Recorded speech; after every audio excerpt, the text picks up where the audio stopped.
remember she grabbed me by the hand and she said, um, uh, and I'm paraphrasing because now this is one of the times I don't remember the exact words, but she said to me, uh, "I'm having trouble seeing. Where just help me see." And I thought, man, you still have confidence that I can lead you? You still have confidence that I can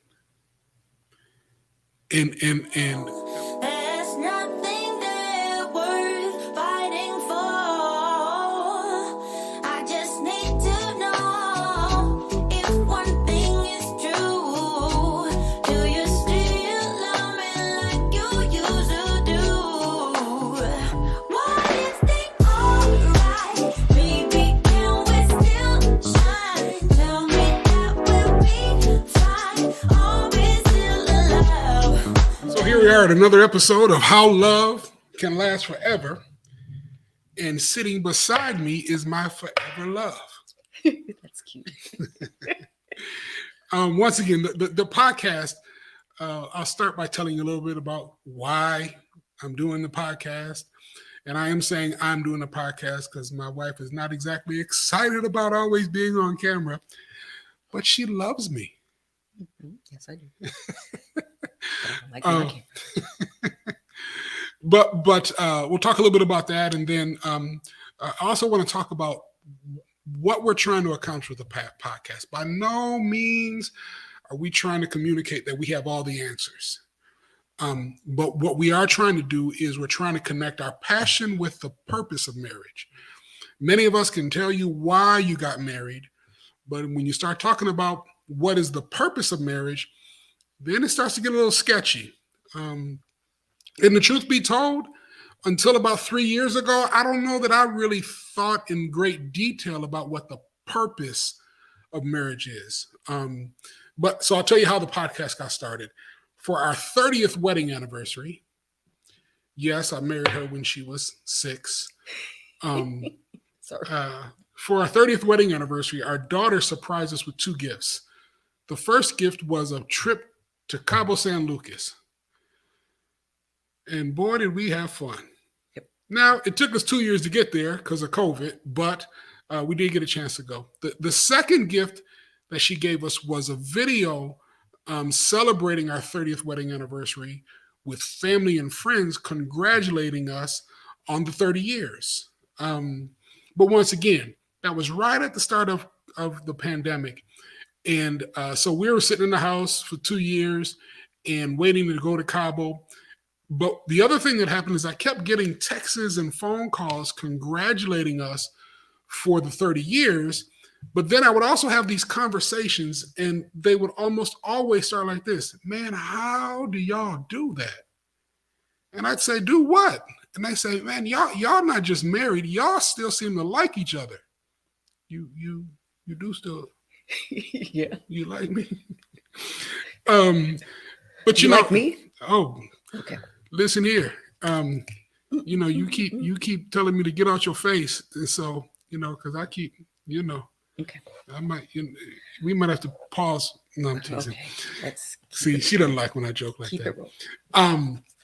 But I found myself answering that question often, and what I began to identify in answering that question is that I began to identify some biblical principles that I have been walking in that I don't know that I had ever identified that they were that alive for me. There's a lot of scriptures that I read that I know, but I don't necessarily walk in them. Mm-hmm. Oh, okay. I'm the only. It's not you. I could hear y'all. I can see you. I'm teasing. But what I found when answering that question, how is this love lasting? I found myself telling stories around scriptures that I began to realize, man, that is really speaking to the purpose of marriage. And so while all these 30 years, I thought our love was lasting because of the why. I began to realize that our love is lasting because we're locking into the purpose that God has for marriage. So now, why do I think this podcast is important? When I talk to the 20-year-olds and the 30-year-olds, their thought process about marriage is so different than ours was when we were growing up.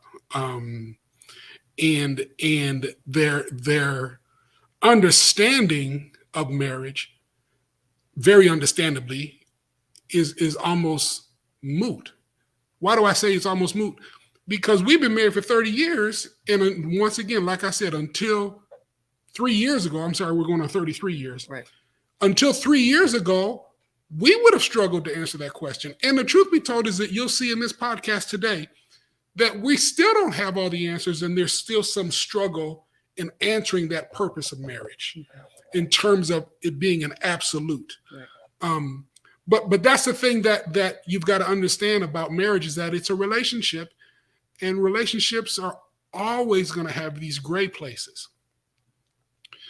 But the problem is if I don't know where I'm trying to get to, and I'm in a gray place, then I could very much so end up lost, or end up at a destination that I had never intended to get to.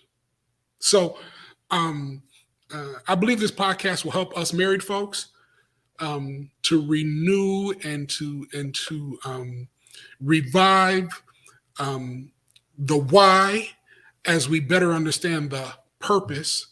But I also believe that it'll help folks that are looking for love to better identify what it looks like, and to better identify when it is not love. Okay. So we're gonna get started. So part of what we do with the podcast, like I told you in the pilot episode, is that I'm interviewing over 20 couples at this point. It'll probably get closer to 30, maybe 50, because more and more couples are starting to connect up. But and what I'm doing is I'm asking them to tell their why, and then I'm asking them, do they agree on what I've identified as the purpose for marriage? So that you can understand that no matter where you're coming from, no matter what your history is, no matter what brought the two of you together, if you identify the purpose for marriage, you can have a very successful, happy relationship that really will last forever.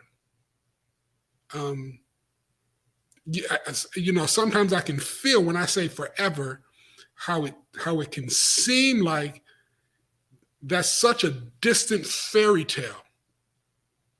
But it really is true that you can have a lasting, loving relationship that will last you your entire life. So with that, the same questions that I asked those other couples, we're going to answer. And let's see what we come up with. So I'll ask you first, Aliss. How old were you when we met? Oh, we were 12, right? 12 and 13? 12. Yeah. Yeah. 12, yeah. And then how would you say we met? Well, we met at church. Well, that's when we first saw each other. But do you remember the meeting? I don't remember the meeting because, it was church setting. Did you come up to me and say? Well, I'm asking you. So, what do you remember? I don't remember a specific, when we actually said, hi, my name's Aliss. Right. And then you said, hi, my name's Calvin. Not at 12 years old. We weren't doing that. So tell me, what were your thoughts of me when you first saw me? Well, it was funny because, I think we've told this story before. You were the new guy at church, and everybody said, oh, he's cute. I'm like, yeah, you were cute, but I was at the 12. I was like, no big deal with the new guy coming to church. No big deal. So. Okay. So neither one of us can really remember how we met. Yeah. What I will tell you is that I was sitting in church. She walked into church with her mom and her two sisters. And I was sitting with my brother, and I elbowed my brother, and I said, "That's the one." That is so funny. No, that's not. And my brother said, "The one what?" I said, "That's the one I'm going to marry." And I was 12 years old. And yes, I'm now over 50, and it sounds crazy to me. Yeah, it sounded crazy to my phone too. You just heard it ring off. But yeah, it sounded crazy. It sounds crazy to me. My 50-something-year-old self, it sounds crazy. But I'll tell you that my 12-year-old self was never more serious, or it was never more true. So 12 years old, I was not asking any girls for their phone numbers. I would only see her on Sunday because I lived way out in the suburbs and she lived in the city. But I will tell you, she's the reason why I joined the choir, because her and her mom were in the choir. So I joined the choir. We actually got baptized on the same day. Right. I don't know that I got baptized because she got baptized, but I do remember that we got baptized on the same day. And so, funny story, and I don't know if I tried to get your number. I think maybe you didn't. I think I turned you down. Like, I think you may have, right? Because you're gonna go with, because I kept turning you down. I'm like, because So one day after church, I'm sitting in the basement of the church, and her mother comes to me. She goes, "Baby, it's gonna be okay." Yeah. And then you tell me that your sisters was telling you some stuff too. No, yes. Well, they kept saying, "Okay, why are you so mean?" Okay, don't do that while I'm drinking. Well, I'm just saying that, they were like, "Oh, give him a chance. He's a nice guy." I'm like, yeah. Let's move on to the next subject. So once again, I don't remember the first time I asked her for a number. I don't remember.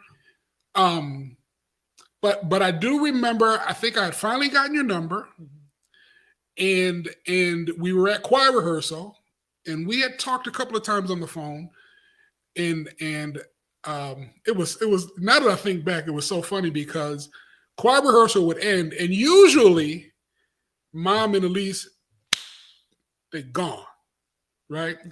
But this time, Aliss walked outside and Mom stayed inside.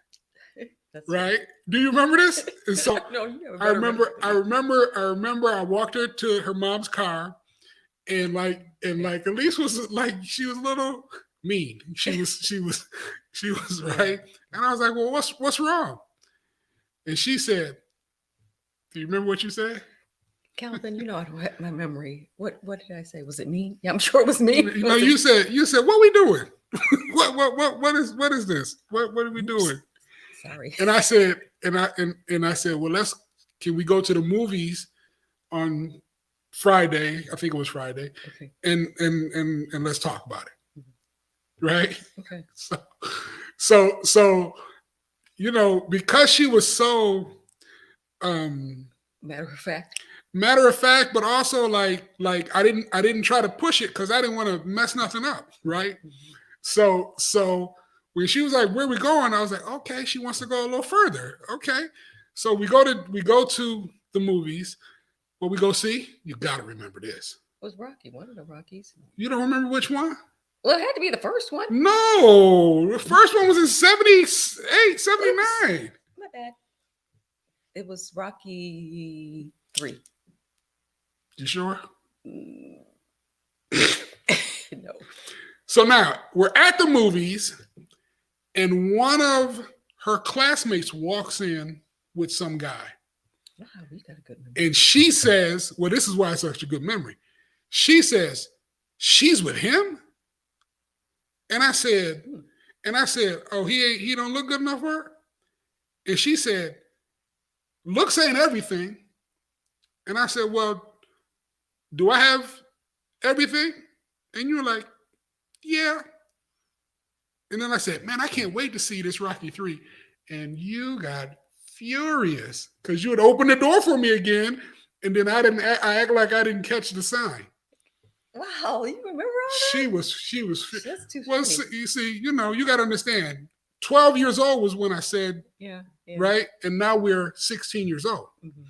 So now this 4 years of me Mm-hmm. having her mama rub my back and tell me it's going to be okay. And her sisters telling her, stop being so mean to me.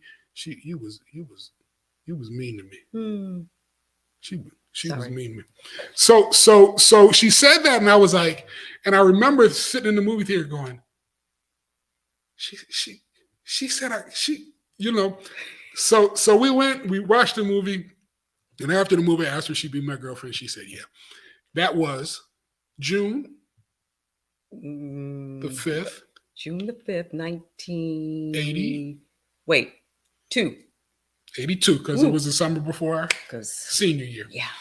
And so that's how this love that can last forever started. Any other memories you have around that time? Well, I mean, it like you said, because you lived in the suburbs and I was in the cities, so, and just, I guess the weekend time was our time. But I mean, I think it was sufficient good for us because we talked on the phone, because back in the day you did the dialing or the rotary phone, and you talked on the phone and you stretched the cord so nobody hears your conversation. Oh, you had to go through all that? Well, I mean, because the phone was in the kitchen, so yeah. Then people went past to see if they can hear your conversation. But I think that's about all. I mean, because it was just because you were in the suburbs. Yeah. I don't know if I'm babbling, but no. Yeah. So now, what's your most impactful memory of a relationship before our marriage? And let's say before our marriage, because we, 12 years old, 16 years old. Was there anything that impacted you about relationships, about marriage? What was Well, there? I mean, I have to say my parents, Right. because that was the example. They stuck, even when things weren't going good, they stuck it out. Right. So that's always, I figured, okay, no matter what, I'm going to work hard to stick out when I get married, because and I guess if you don't mind me going into the next question, because marriage to me, well, I thought that the purpose of marriage, naturally, you're going to have a companion. We're going to be as one now. This is making a public acclamation that we dated, and now we're taking that final step of coming together as one.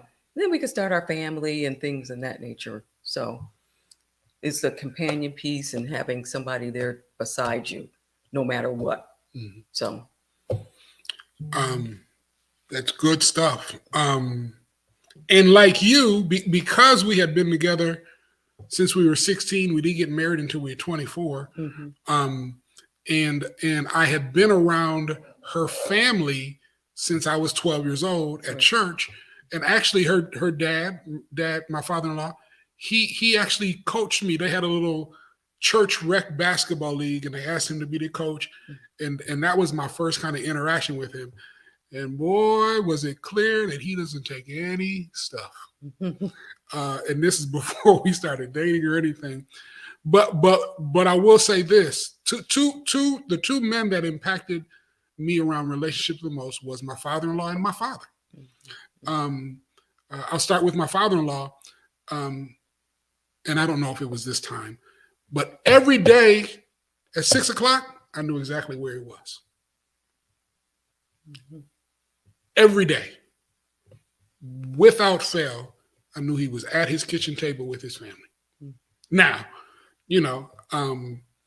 I don't know what was going on the other 23 hours of the day, but it was clear to me that he had prioritized his family. Now, like most couples, I'm sure they had their ups and their downs and their struggles and their this and this and that. But that constant really made an enormous impact on me It was a simple thing about having dinner together with the family.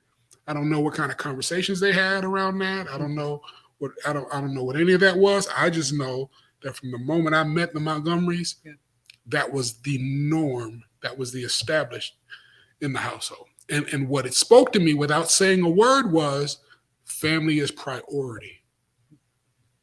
So now, my dad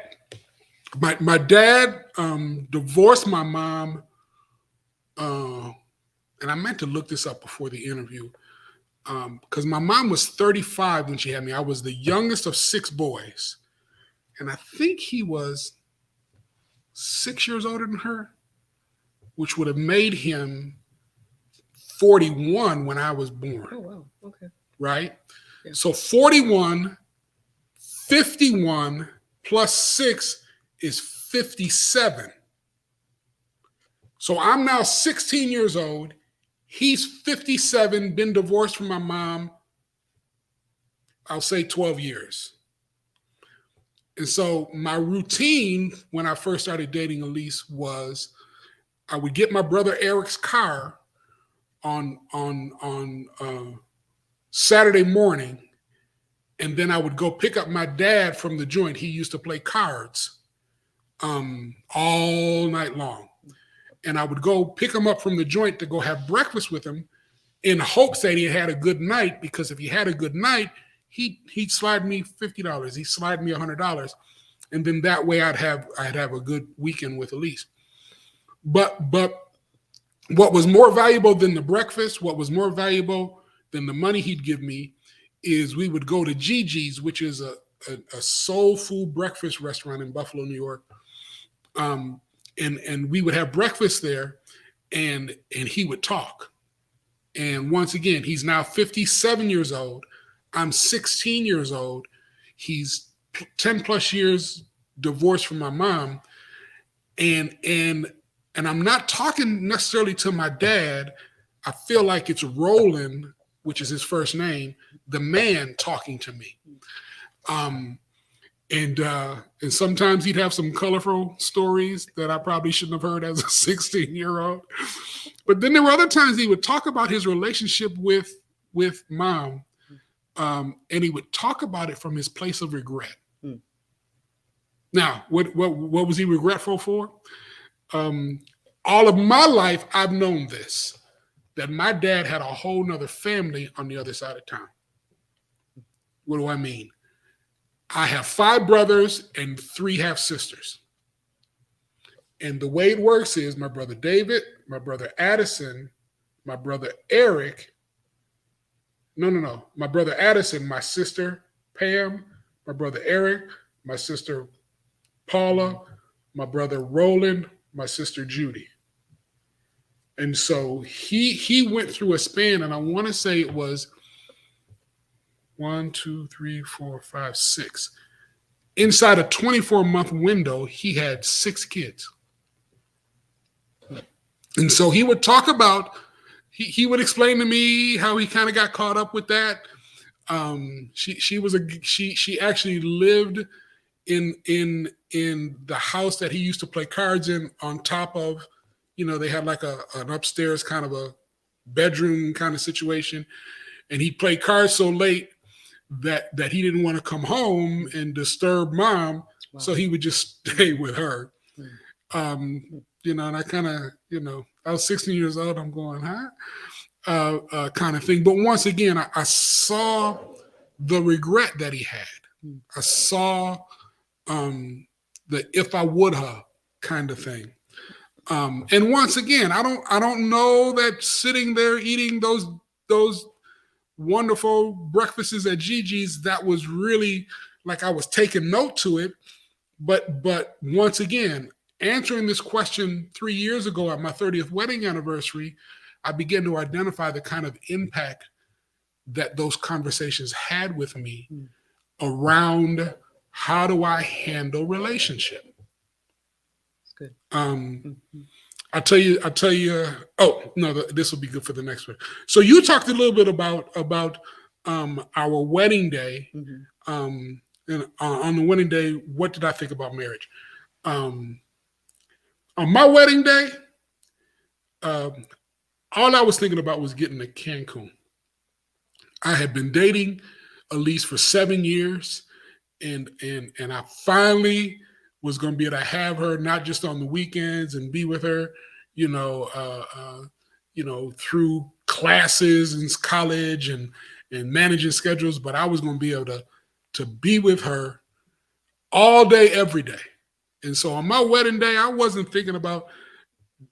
All I was thinking about is what time is the plane leave for Cancun. And I could say on our wedding day, I wasn't nervous anything because I actually got ready and I was just sitting in the front living room waiting for the limo to come.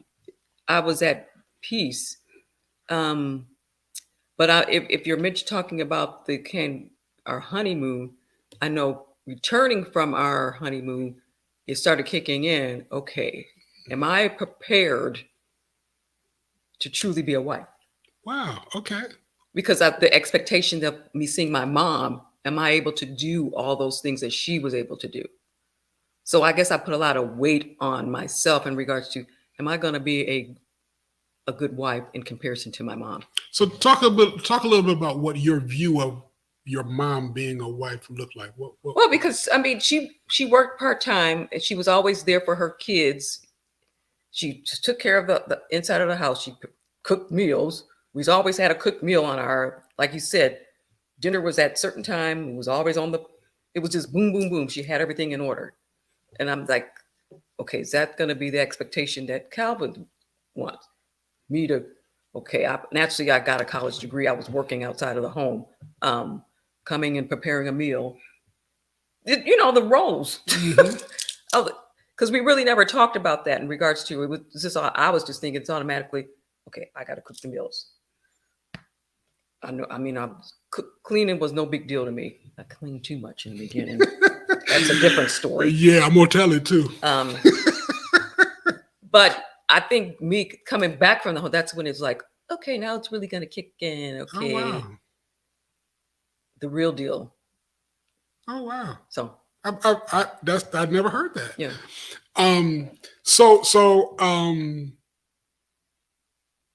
I'll go back to the wedding day. Let me kind of tag team off of that story. So we got home from the honeymoon, and it was just the two of us. We lived in a nice little 3-bedroom duplex. The top half, the older couple lived on the bottom half. They loved us. We loved them. But once again, now I done spent 7 years dating and courting. I'm ready. I'm ready to snuggle up with my baby. I'm ready. And we would both go to work and we'd come home. And I'm not kidding you guys. Every day she would come home and clean. Sure did. Every we would go to work at 8:00 in the morning. We would get home at 5:00 at night.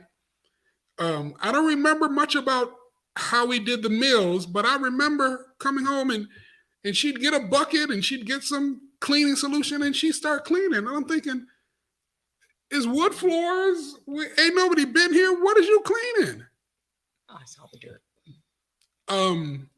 Kind of thing. But and so the other thing is just like Dad was always at the dinner table, and like she just says, to this day, you go to Mom's house and there's not a pillow out of place. I've never seen a dish in her sink. Well, that's not true. Well, I had never seen a dish in her sink. Just clean. Yeah. Clean. Mm-hmm. And so we came home from the honey, and I'll never forget this. I had orange juice in the refrigerator. I got a glass, and I drank some orange juice. I drank all the orange juice, and I put the glass back on the table because I knew I was going to come back and get some orange juice after I emptied my suitcase. Right? So I go empty my suitcase. I come back, and the glass is not on the counter. Now watch this. Because I know, how Aliss is with keeping the house clean, I'm trying to find that same glass because I'm not going to dirty another glass. So I said, did I take it in the bedroom with me? And I walk in the bedroom, it's not in the bedroom. I said, I went to the bathroom. Did I put it in the bathroom? Not in the bathroom. I opened up the refrigerator and I put it back in the refrigerator when I put. And I said, Aliss, I said, did you see the glass that I was drinking the orange juice? She said, what glass? I said, I just had some orange juice. I can't find the glass anymore. She said, well, just get another glass. And I opened up the cabinet, and the glass that I just got finished drinking was clean, dried, and back in the cupboard. And we proceeded to have our first argument over a glass that she had cleaned. And it is now 33 years later, and we are still having variations of that discussion. Yeah, somewhat. Yeah. Now, let me tell you why that's important. Because we're talking about what the purpose of marriage is. And you need to understand that neither one of you are ever going to be perfect, right? And we're never going to do 100% what the other person wants. Mm-hmm. Yeah. So we're going to talk about the purpose as I understanding it a little bit later on.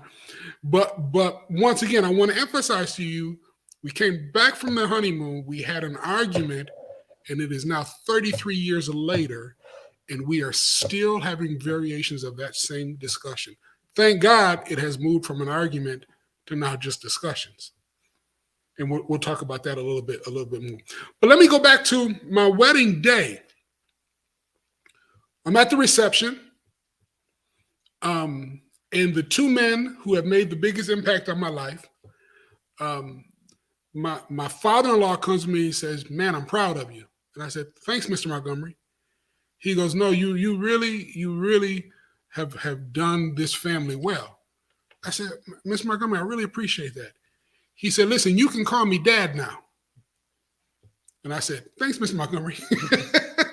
Because I had spent 7 years calling him Mr. Montgomery. And I think it took me about a month to get out of calling him Mr. Montgomery kind of thing. The second one was my father came up to me at my wedding and reiterated what he had said to me at what he had referred to at our breakfasts.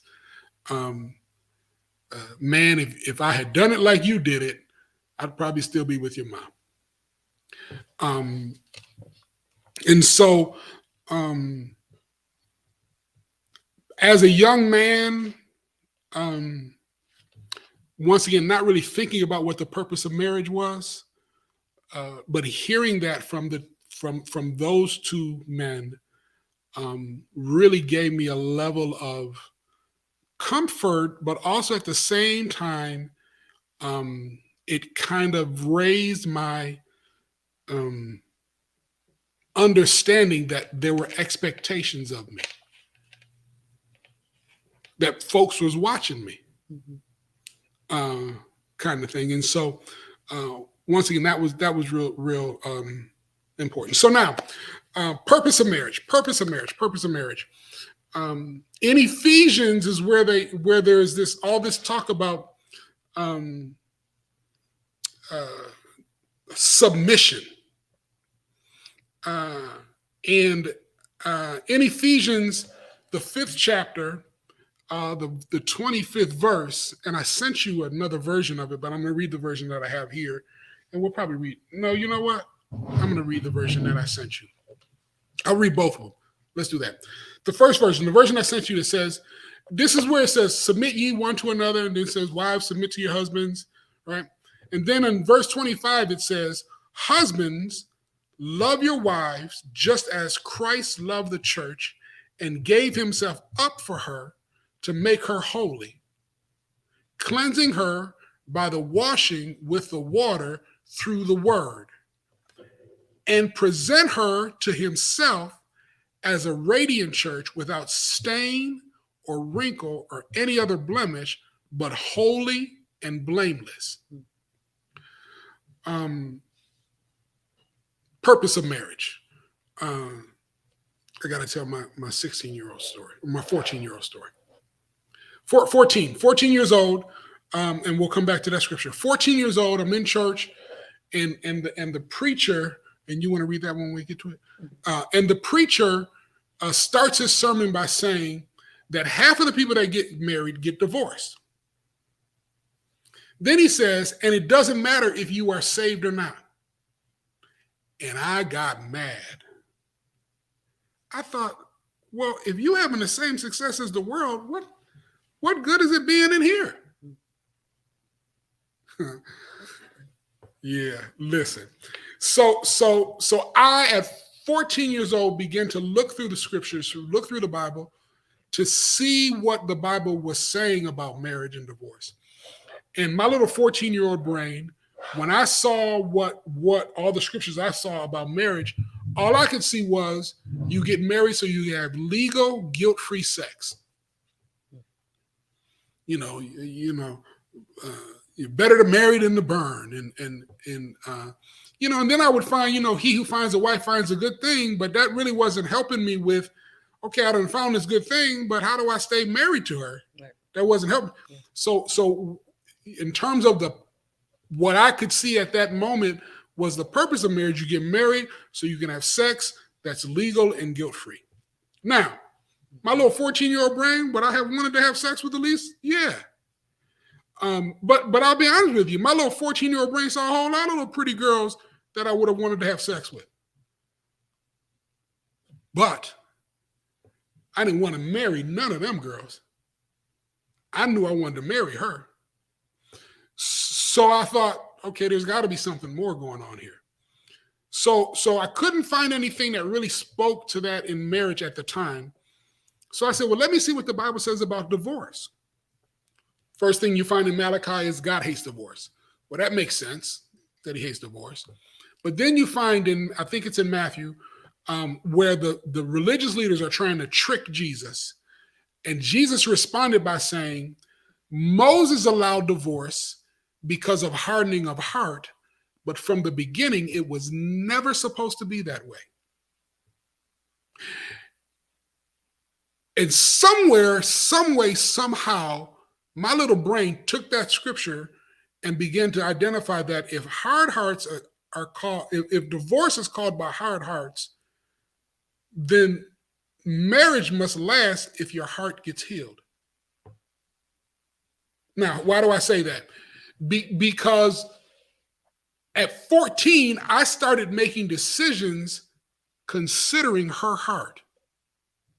Like she said, we went to the same church. And when I first came, I was a new kid on the block. But then after I had been there, 12, 13, 14, 15, 16, there would be new girls that would come in from time to time. And somebody go, the new girl likes you, Calvin. And I would say, I don't want to upset Aliss. And this is before we started dating. This is before I had her number. This is before, but I found myself considering I didn't want to do anything to hurt her heart. Right? So then we started dating. And once again, we're dating, but I'm in the suburbs and she's in the city. I'm only seeing her on the weekends. And so there's this thought process of, man, can I have a week time girlfriend and a weekend girlfriend? But once again, I started thinking, man, if she finds out, it would break her heart. And so what I began to realize, and once again,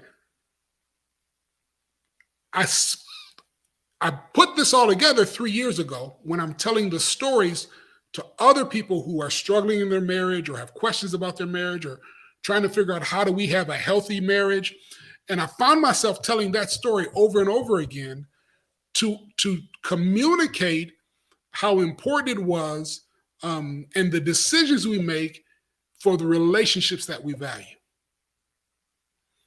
But then I began to realize, wait a second, is that the purpose of marriage? Because when you start looking at this whole issue of submission, Aliss, what does your version say? It's the same version, Ephesians 5:25, and it's the Message Bible. Here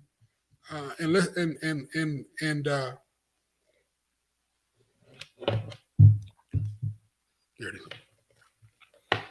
Sorry, I have to take my glasses off to read it. Okay, Ephesians 5:25. Husbands, go out in your love for your wives, exactly as Christ did for the church, a love marked by giving not getting.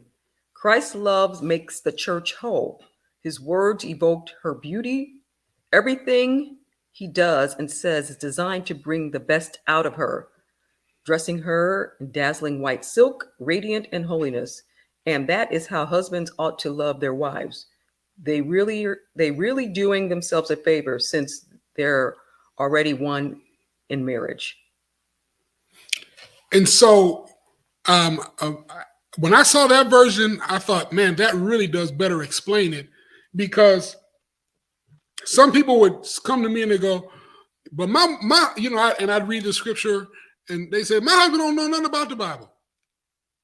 And I say, does your husband know how to be kind? Yeah. Does your husband know how to be gentle? Yeah. Does he know how to be patient? Does he know what the word patient is? Yeah. And all I was doing was the Galatians. Love is kind, love is patient, love bears all things, believes all things. Love never fails. And all I was doing was pulling out those attributes of that scripture, because the truth of the word is that knowing the scriptures and doing the scriptures are two different things. That's why there are so many marriages out there who, quote unquote, don't proclaim to know God, but are successful. Remember, half of the marriages are working, but they may not be saved, but they're still walking in the principle of caring for their spouse's heart. They're still walking in biblical principles, and those principles, that purpose, will work all day, every day. It's a law. It's like gravity. It's going to do what it's going to do. And so in this Ephesians verse where it talks about how the husband is supposed to love the wife, then my question is to you is, what wife wouldn't submit to a husband who is caring for them like that? Now, see, here's the other secret, husbands. The other secret, husbands, is that when you do all that care for them, you're doing it so that they will come back to you and care for you. Yeah. You got something? Well, it's because it's reciprocated. Because the church, I'm because the vice versa says her, but it's also for him, because God is going to look over you per se. He's going to give you, I'm saying dazzle you, because you are the church as well. And so I, as a wife, should be doing the same thing. Right. Because going back and forth, right? Right. Because the husband is actually the bride and the groom. Yeah. I'm the groom to my wife. I'm the groom to my wife, but I'm the bride of the church. And so when I'm struggling, or if I'm not effectively washing her with the word, watch this, because I got some wrinkles, because I got some stains, because I got some blemishes, right? Her submission to me is she sees my wrinkles, my stains, and my blemishes, and she starts washing me.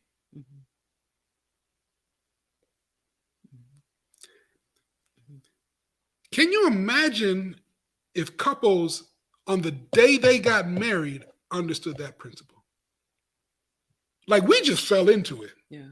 Many of the interviews that we've done a few interviews already for some couples, and almost every one of them have pretty much so identified that, yeah, we've been doing that, but we weren't citing that scripture. We weren't identifying that purpose. We just were kind of doing it. Right.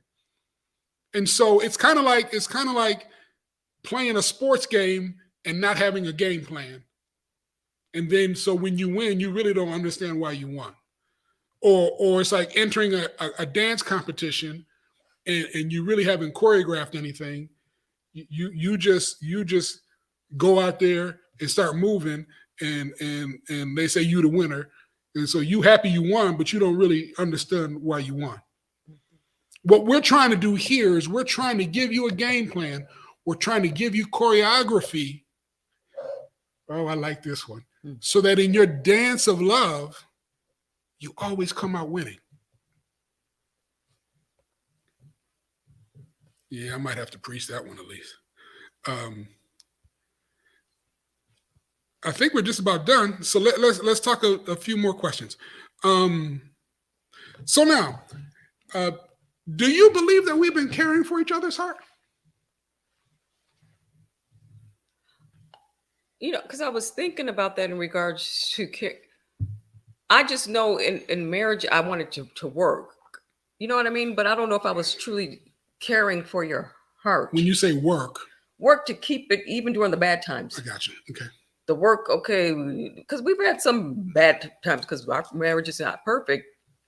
But the end goal is, okay, I'm not going to let this bad time say, that's it. Mm-hmm. Because to me, I don't hear me. I just wanted to be pleasing to God because marriage is important to him. And so, and I know that some marriages do end in divorce because of circumstances, because boundaries were broken and things of that. But it was important for me just to stick through it because we had some rough times. And so, you know where I'm going with this? I know exactly where you're going with it, and I love it because we often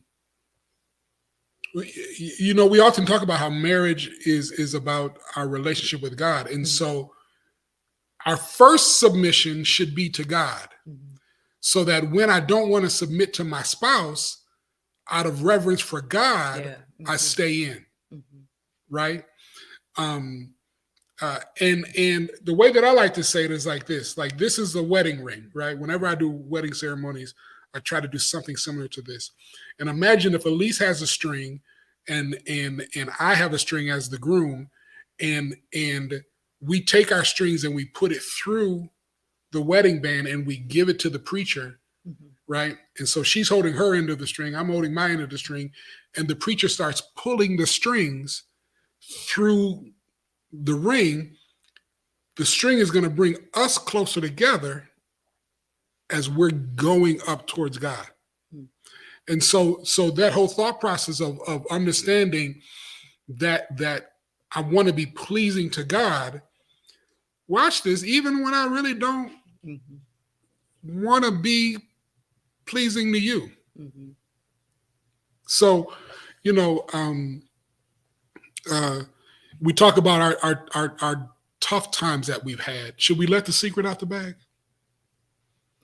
Yeah. She said, what secret you telling? That we have had a season in our life where we talked about divorce. Oh, yeah.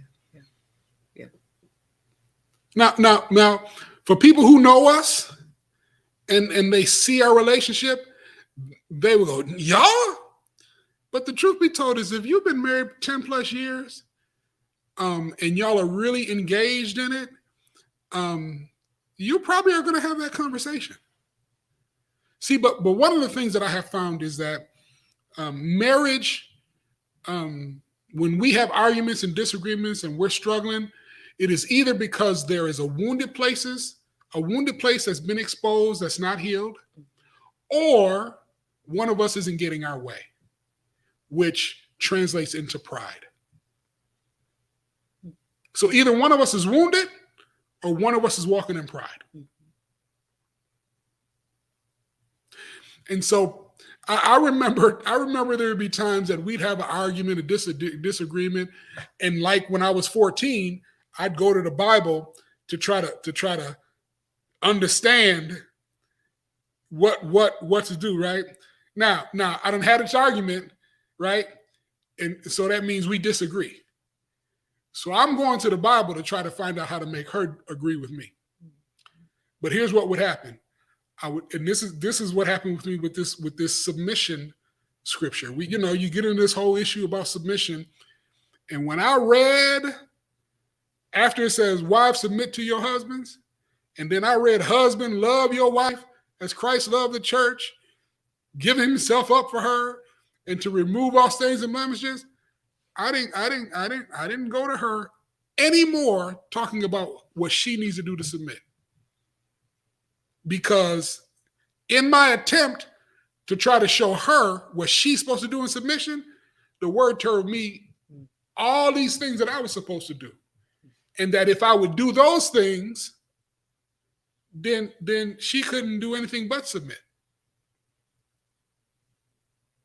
It's called a game plan. Mhm. Now, this is what I love about submission.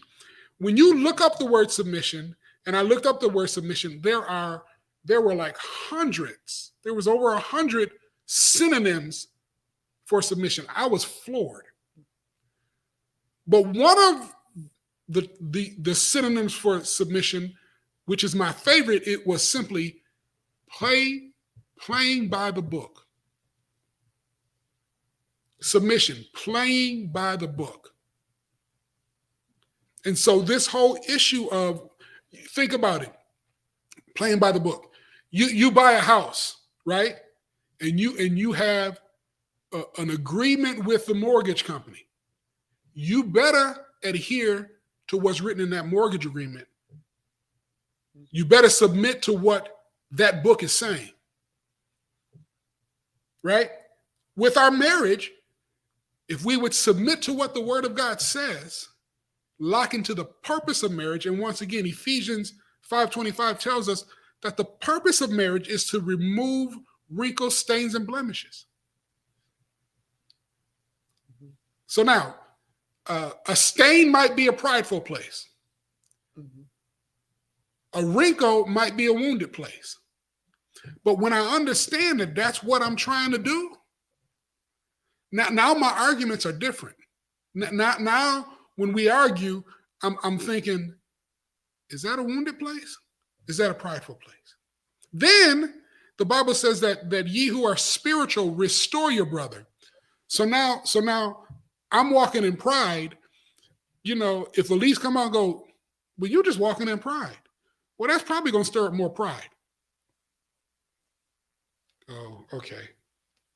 So one of the things that we've learned, once again, go back to our first argument, that's now discussions. I notice how both of us, and we have discussions on that on both sides, right? I'm a little neater than I was, right? And she's a little bit more relaxed than she was, right? And so there is this gray area where we are nursing that. Now the other piece is, when we got married,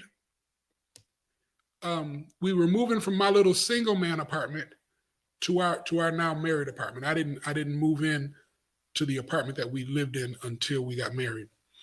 But in those days, I was moving like every year because I was in college. I'd find a new apartment, those kinds of things. And I had this. It had gotten to almost like a room full of stuff that I would carry with me from move to move. Mm-hmm.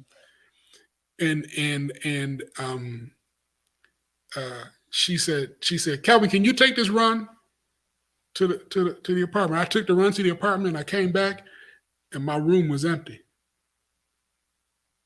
And I said, where's my stuff? She said, Calvin, you don't even know what's in there. I said, but it's my stuff. I still haven't fully unraveled what that's about. But we handled that stuff differently 33 years later. I still tend to not want to get rid of stuff. Yeah. But she handles it different than she did then. Now, once again, because we don't understand the purpose of marriage, we never were thinking about it from that perspective, in terms of, is this a wounded place? Is this a prideful place? Is this a place that needs to be healed? But once again, because she is considerate of me, she tries to handle it different. If she had her way, she'd be throwing stuff out all day, every day. And then there's something I'm thinking, there is absolutely no reason to throw that out. And so we always have that little gray area right there. But I said all that to say this, that part of understanding how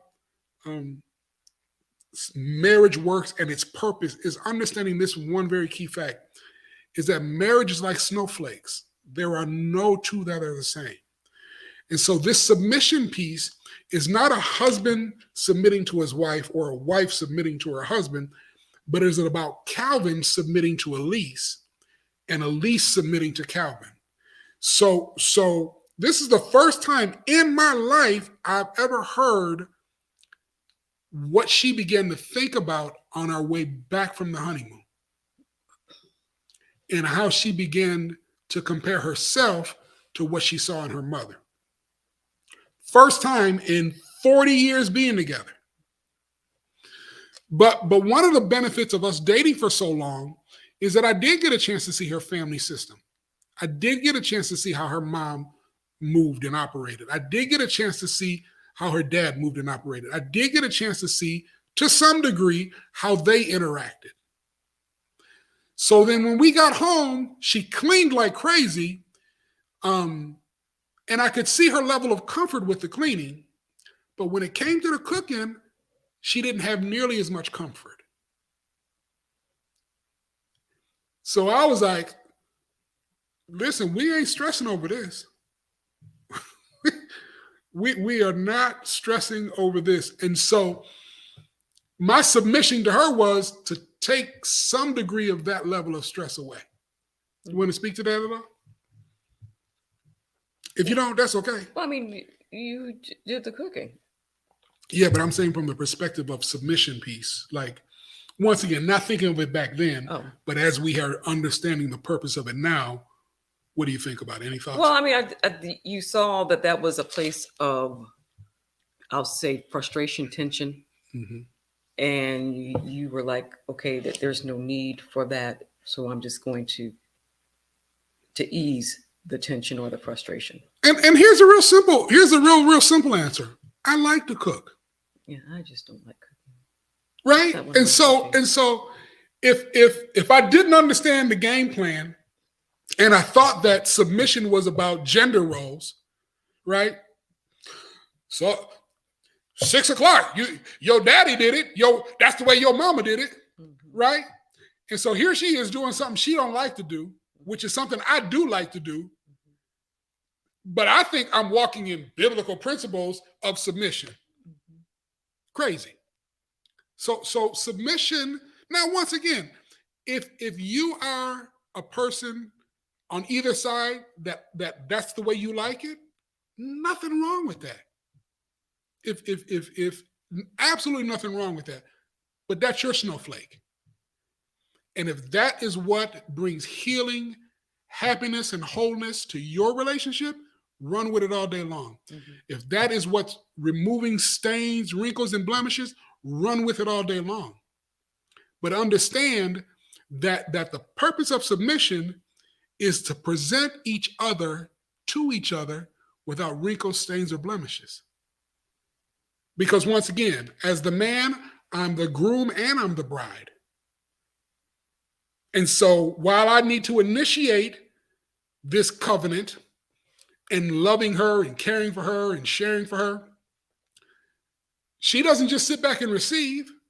Like her version says, it's not about just getting, but it's about giving. Mm-hmm. And so this whole thought process around marriage is about understanding, how do I move to this place of understanding what submission is? In other words, how do I help to heal my spouse's heart? And then how do I move into covenant, which means I'm going to focus on what I give and not what I get. Truth be told, when I got married, I was trying to get to Cancun so I could get all I could get. Come on, say amen. Yeah, okay, y'all not gonna say amen. Now, so once again, and you correct me if I'm wrong. If I wasn't communicating that I was willing to give to you, would you have ever married me? Oh no. And so we're real clear about making sure, oh, you gonna give me, we're not. But when we enter into marriage, we enter into covenant, which we're supposed to be entering into a place where we lock into what we give. So we'll end with this question. Do you have any memories of me doing something that healed your heart? Or you want me to start? Well, I guess I'm going to piggyback on the cooking piece, because that was a significant part of our journey. I mean, till this day, because I'm I I work a lot of long hours, and you know that one, you don't want me to stress about trying to figure out what we're going to eat. So that gives me comfort in regards to, okay, we're going to have a meal, and it's not a gender thing. He's thinking about me. He's thinking about, at least this is going to make her feel good in regards to, she doesn't have to think about a meal. It may be small. I mean, what's the big deal about a meal? But he knows that that's important to me. Well, and once again, think about what she said earlier. She watched her mom all her life. Was it 3 meals a day or two?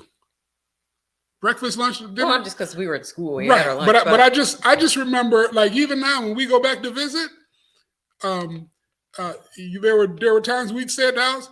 She'd have me up for breakfast. yeah, She'd say, "This is lunchtime." She'd have lunch ready, yeah. and we all had dinner time. And so, to this day, she still is doing that. And we don't have that kind of 6 o'clock every day kind of schedule, and Yeah. and we don't always eat lunch, and we don't always eat breakfast. That's work. Mhm. That's and so once again, like you said, Aliss, when I got married, and I don't know, like you say, it was a stressful place for me, but started thinking about having structure to our days as a married couple, kind of thing. Well, I wasn't that eating it wasn't gonna work for us, Yeah. kind of thing. Okay, so what about for me? What do I, And probably the biggest time of healing for me is, and this is a perpetual healing. Like, Aliss can be disappointed with me. Aliss can be upset with me. I could have hurt Aliss's heart. And while I'll know it here, it never leaves these doors. Like, I never have ever worried about anybody come to me and say, "Your wife said." Hmm. And so, knowing my frailties and my faults, and her knowing them, and her still walking out of this house and covering me in that way, has always been healing. That's a perpetual healing that kind of happens for me, because part of what happens is, when you look at the scripture of Ephesians and it talks about what a husband's supposed to do, that can be a daunting task. And I can also know that I don't live up to that all day, every day. And so the fact that even when I fall short of that, I know she's not leaving up out of here talking about me like a dog. That's one. The other one will probably be, like, we've been through some things. Probably the most traumatic thing we've been through is when we lost our house. Mm-hmm. During the national housing foreclosure epidemic, we were one in the making. Now, we later found out that our mortgage company had done some illegal things. We got some money back, but that didn't help us on the day that we had to move out of that house. Mm-hmm.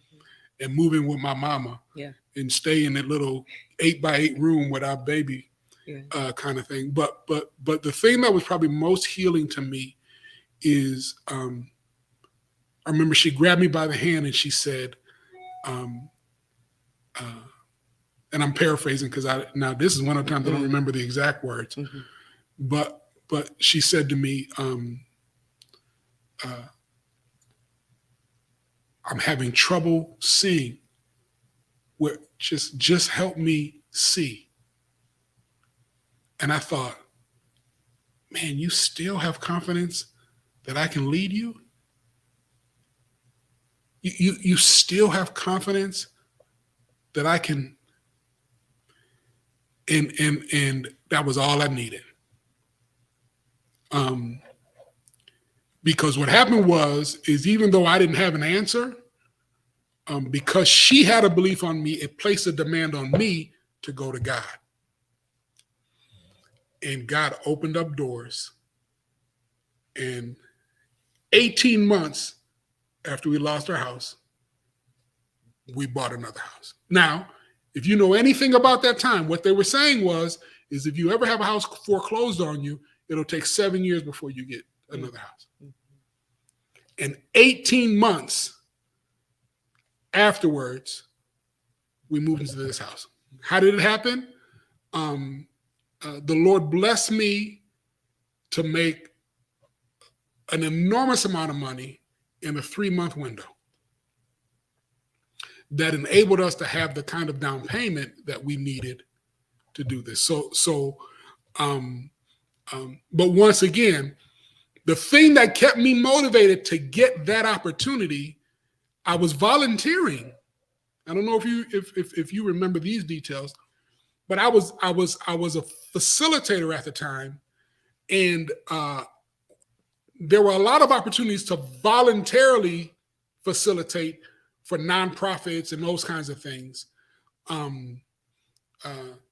One, so that you could build up a resume of facilitation kind of thing, and then the nonprofits wouldn't have to pay.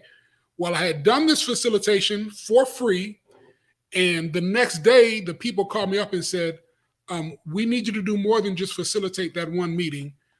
We need you to run this entire conference. And I was like, okay. They said, one thing is you got a short amount of time to do it, but you've got a budget that we can lend to you. And in fact, that budget has to be used. And in fact, what you don't use in the budget, you can take as your salary. And it was a nice little chunk. But it enabled us to get to this house. But once again, the thing that healed my heart is that at our lowest point, when everything had been taken from us, like not only did we lose the house, but a week after we lost the house, remember I had gotten fired because of that foolishness going on with my manager. Oh, yeah. And so I lost my income and lost my house in a matter of 2 weeks. And then she said, help me to see. And it put a charge in me. And it was, and then once again, God showed up. And so once again, I want to emphasize, I don't have all the answers, but I do believe that along with my passion, my love, and my care for her, that this purpose of marriage, this purpose of understanding that marriage is designed to help remove wrinkles, stains, and blemishes. Marriage is designed to heal our hardened hearts. Some hard places we don't know exist. Some hard places will only be identified as we interact. But when they show up or when they begin to expose themselves, if I understand that the purpose of our being together is to get healed, and the purpose of our being together is to remove stains and blemishes and wrinkles, then for us, what we have found is that the way we react and respond to these issues is vastly different. So we want to emphasize to you that love really can last forever. Right. So we'll say it together.